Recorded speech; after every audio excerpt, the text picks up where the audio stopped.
શ્રીમદ ભગવદ્ ગીતા અધ્યાય 9 રાજવિદ્યા રાજગુહ્ય યોગ શ્લોક 31નું પઠન કરીએ, પછી તેનો અર્થ સમજીએ.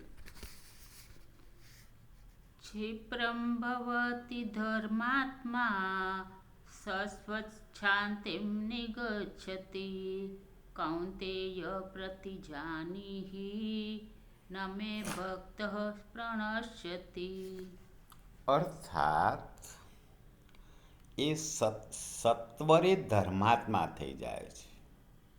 આગળ 30મા શ્લોકમાં ભગવાને કહ્યું કે દુરાચારમાં દુરાચારી માણસ પણ જો નિશ્ચય કરીને મને ભજે છે તો મને પામે છે.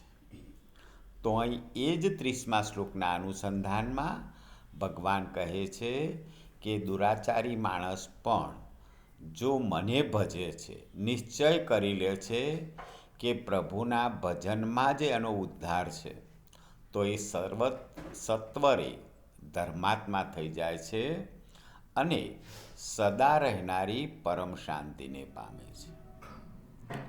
હે કૌંતે, તું નિશ્ચયપૂર્વક સત્ય જાણ કે મારો ભક્ત નાશ નથી પામતો.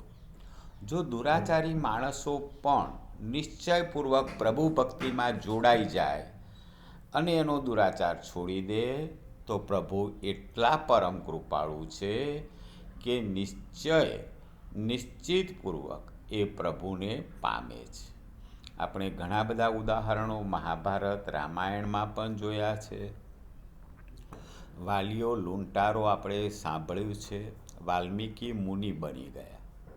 જ્યારે નિશ્ચય કરી લે છે દુરાચારી માણસ, ત્યારે પ્રભુમય બની જાય છે. જય શ્રી કૃષ્ણ.